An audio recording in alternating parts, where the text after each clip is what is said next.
Hey guys, Country Boy John here. Just wrapped up season 2 of heating with my Heatmaster MF 10000E. I did a video of my setup, but I realized I hadn't done an in-depth review of the stove, so figured I'd give that a shot. Like I said, this is my second season. I just finished wrapping up the season, just finished cleaning it out. A few of the components about this stove that I really liked.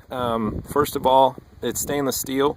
It's a 409 stainless steel as compared to the 304 stainless. It's less brittle. Some companies really struggle with the stainless, but Heatmaster has figured it out, and I think they've got a really good product that's going to last a really long time. Like I said, I'm running the 10000E. And what the E means is it has this secondary bypass up here.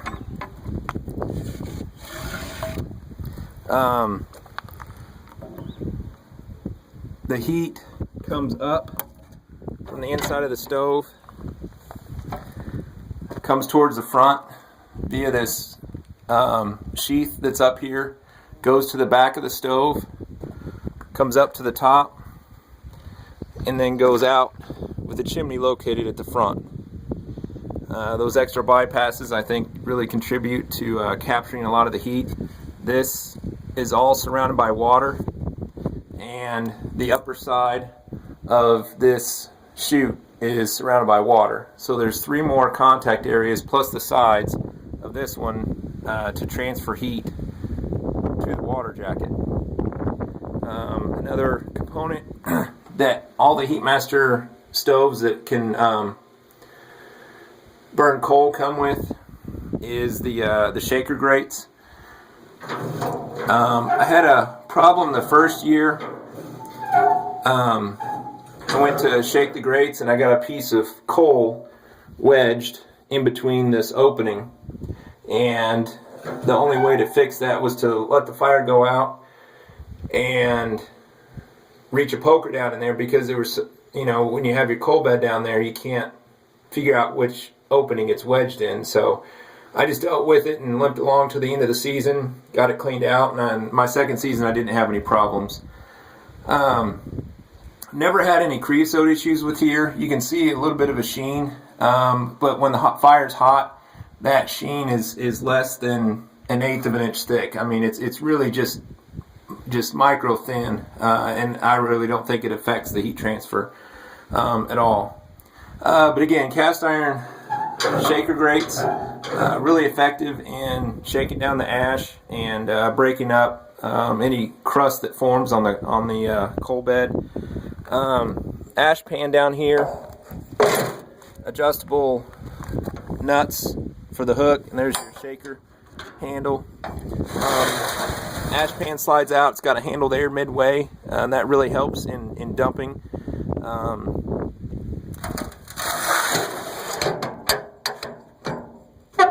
Again, those can be tightened down. Same thing up here on the door. This nut loosens up, and you can move these anchor points forward and backward. I think you got like almost a 1/2 inch of movement there. So a couple weeks after you start up the season, you want to tighten those down. That'll really help the seal. Fairly well insulated door. One of the things Heatmaster has upgraded is the thickness of this protrusion here. What happens is when you have a good fire going, this is the coldest part of the stove, and you get a lot of condensation that drips down onto the ash pan, and then same thing with ash pan. You get a lot of condensation that drips out the bottom, and you'll get a lot of discoloration. And then in the wintertime, when it's really cold, you'll even get some stalagmites that kind of grow up from the dripping moisture from the condensation from here, again, because this sticks out so far, and then again down here along the bottom edge of your door. Not a big deal, but it is something that they've upgraded. You do have a light operated by the switch here. Works pretty well. It may require some supplemental lighting if you really want a good lighting job.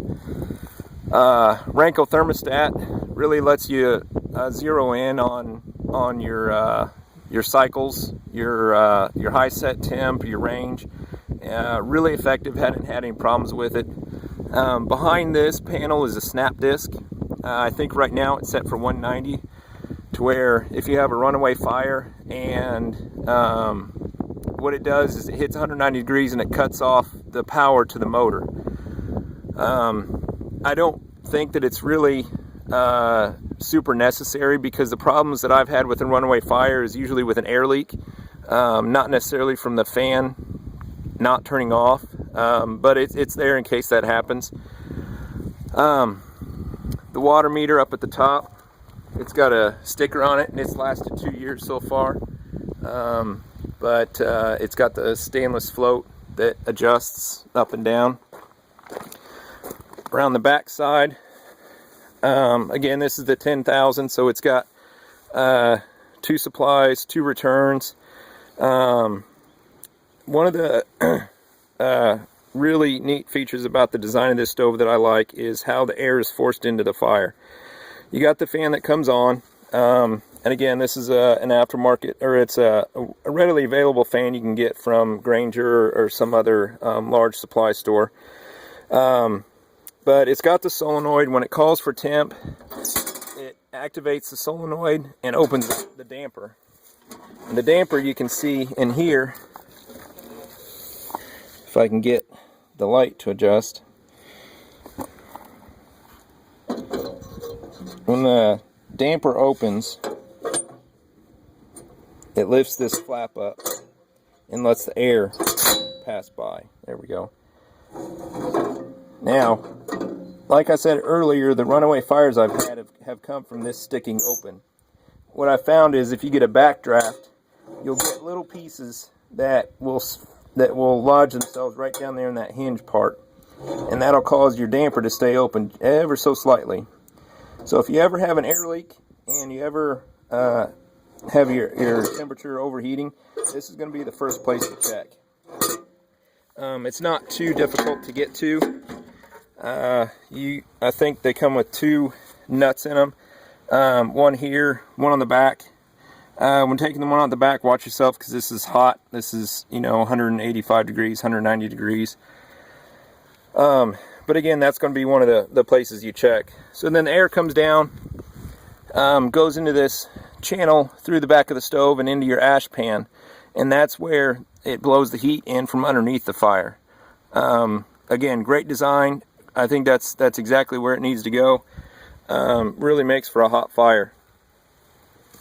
Over here is your main supply. When you get the stove and you go to wire it in, you just have one connection to make here with your 110, your black and your white and your ground, and then everything else is set up. This outlet I think is a brilliant idea. I use a shop vac to clean it out. You already have 2 outlets right here, ready to go to use.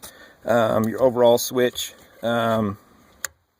Just another way to cut power to everything out here if you need to. Like I said, this is my second burn season. Fabulous stove. Didn't go wrong with this purchase. I'm fully confident I'm going to get many years of service out of this stove. If you got any questions, feel free to leave a comment, and I'll see if I can get it answered. Thank you.